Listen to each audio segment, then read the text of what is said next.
On a tous ce petit biais cognitif pour nous rassurer face à l'IA.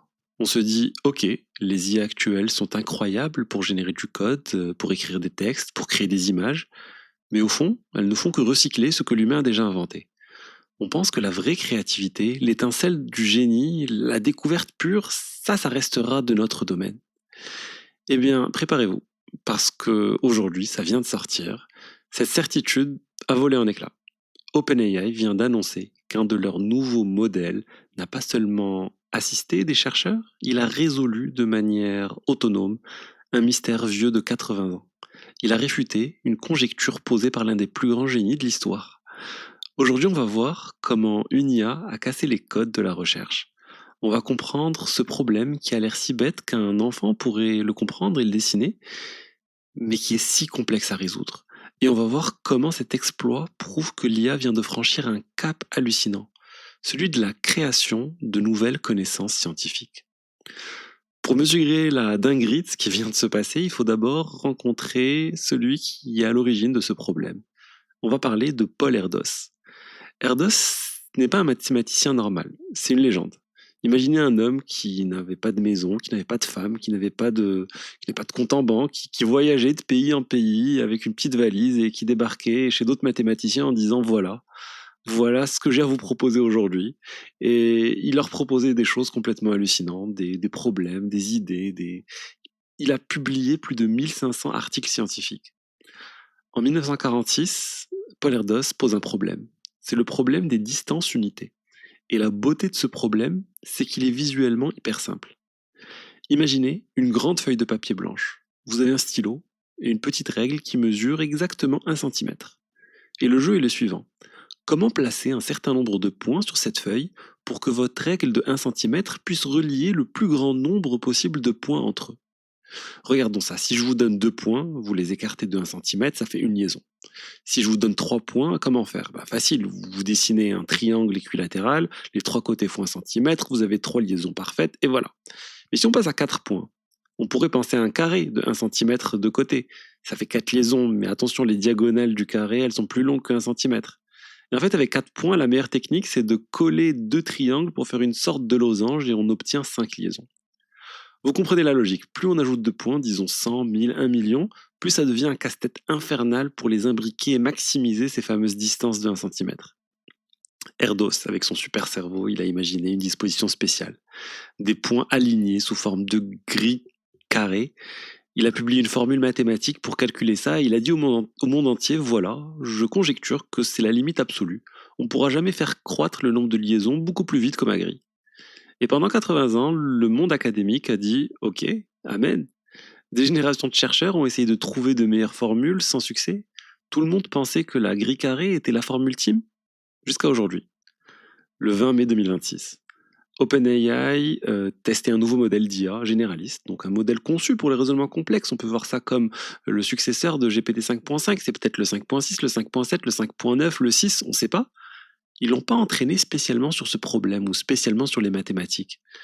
Ils lui ont juste soumis cette énigme ensuite de géométrie pour voir ce qu'il avait dans le ventre. Et là, c'est le choc. Le modèle, il n'a pas seulement aidé, il avait prouvé mathématiquement qu'Erdos avait tort, que Paul Erdos avait tort. La grille carrée n'est pas la meilleure forme. L'IA a généré une famille infinie de nouvelles configurations de points qui pulvérisent le record. Ils ont pu prouver que le nombre de paires peut grandir plus vite que ce que tous les humains croyaient possible. La conjecture de 80 ans est tombée. L'IA a gagné. La preuve a été vérifiée par des mathématiciens indépendants et le résultat est irréfutable. Il y a un médaillé Fields qui a confirmé tout ça, donc l'équivalent du prix Nobel de mathématiques. Et c'est là que ça devient fascinant pour nous, nous qui sommes fans de l'IA. Comment une machine a-t-elle trouvé ce que des génies humains ont raté pendant 80 ans? Souvent, quand un humain bloque sur un problème, c'est parce qu'il reste dans son domaine. C'est un problème de géométrie, donc des points sur une feuille, donc les humains cherchaient des solutions avec de la géométrie. L'IA n'a pas de blocage psychologique. Le blog d'OpenAI nous révèle quelque chose d'assez hallucinant. Pour résoudre ce problème de dessin géométrique, l'IA est allée piocher des outils dans un domaine mathématique qui n'a rien à voir. Un domaine abstrait qu'on appelle la théorie des nombres algébriques. Pour vous donner une image, c'est, je sais pas, imaginez vous avez un problème de plomberie dans votre cuisine et au lieu d'utiliser une clé à molette, ben, vous avez une IA qui vient inventer une nouvelle loi dans un autre domaine pour téléporter l'eau en dehors du tuyau sur quelque chose qui n'a rien à voir. Imaginez résoudre un problème avec un outil qui n'a absolument rien à voir avec le problème original. Ça n'a aucun sens pour nous, mais mathématiquement, ça marche et ça marche très bien. Et en associant des domaines éloignés de la connaissance humaine, l'IA a créé un pont inattendu. Et les experts sont vraiment choqués.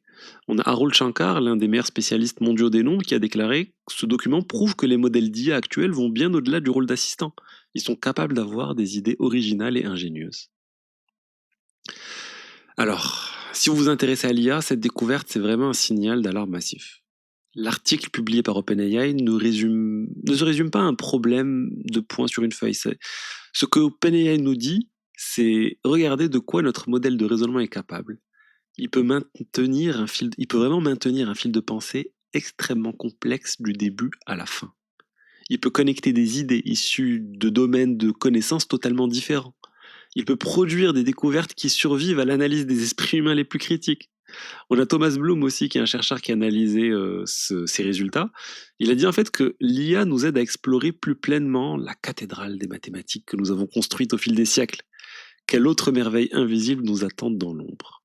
Et en fait, remplacer le mot mathématique par biologie, par physique quantique, par science des matériaux, si on a une intelligence artificielle qui peut faire preuve d'intuition pour trouver des formes géométriques invisibles à l'œil humain, qu'est-ce qui va se passer quand on lui demandera de trouver la forme parfaite d'une protéine pour sauver une maladie? D'ailleurs, c'est des choses qu'ils ont déjà résolues en partie, que DeepMind a déjà résolues. Ou imaginer de combiner des matériaux inédits pour créer des batteries encore plus puissantes.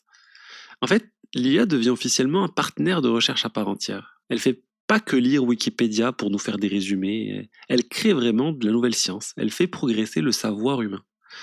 Mais attention, et c'est la conclusion d'OpenAI, le futur dépendra toujours du jugement humain. L'IA trouve des chemins, mais c'est nous qui choisissons les problèmes à résoudre.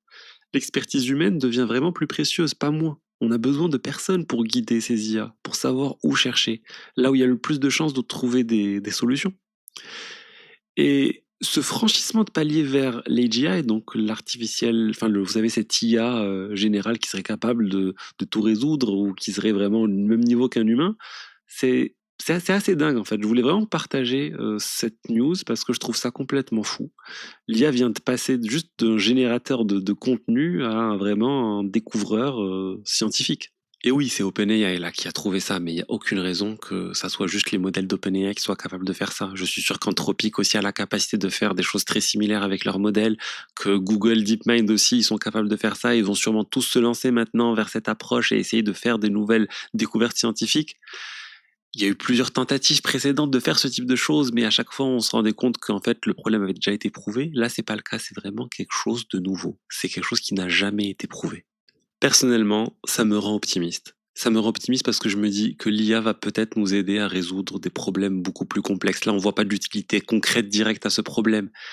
Mais j'ai vraiment espoir qu'on résout des problèmes beaucoup plus compliqués que ça grâce à l'IA.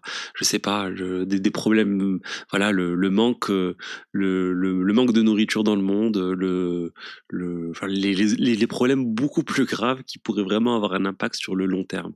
Si c'est l'écologie qui vous intéresse, ben peut-être au niveau de l'écologie. Si c'est, je sais pas, l'économie, si c'est, il y a plein de choses qui ne sont pas résolues dans le monde. Et l'IA pourrait vraiment nous aider à trouver des solutions complètement incroyables. L'énergie, par exemple. Au niveau de l'énergie, voilà, est-ce qu'on pourrait vraiment franchir un cap grâce à l'IA au niveau, voilà, la fission, on en parle depuis je ne sais pas combien de temps. Et d'ailleurs, en plus, l'énergie, ça vient ensuite permettre à l'IA de travailler encore plus. Donc, il y a plein de choses qui peuvent sortir. On est au tout début. Je sais que, je sais pas si vous vous rendez compte, c'est ChatGPT, c'est sorti il y a quoi? Il y a novembre 2022, c'était il y a quelques années. Et on voit ce type d'innovation alors qu'au départ, on ne pensait pas du tout à ça. On pensait juste que c'était un système qui allait compléter du texte un peu plus rapidement, qui avait résumé des choses. Là, on est à un niveau de découverte scientifique. Donc voilà, moi, ça me choque. Mais vous, est-ce que ça vous inspire? Est-ce que voir l'IA battre des génies humains sur la logique, c'est quelque chose qui vous fascine? Est-ce que ça vous donne un peu le vertige? Voilà, je veux voir vos avis dans les commentaires. Le débat est ouvert. Et si vous avez aimé cette vidéo et que vous avez appris quelque chose, bah, je vous invite à liker, je vous invite commenter, je vous invite à vous abonner, ça aide beaucoup la chaîne. C'est une chaîne que j'ai relancée, j'avais mis en pause, j'avais fait quelques vidéos il y a quelques temps, mais là j'essaie de la relancer. Donc voilà, si vous aimez bien ce type de contenu, que vous votez en soi, ou vous souhaitez en voir davantage, n'hésitez pas à vous abonner et à liker et à regarder les prochaines. Allez, je vous dis à très vite, ciao ciao.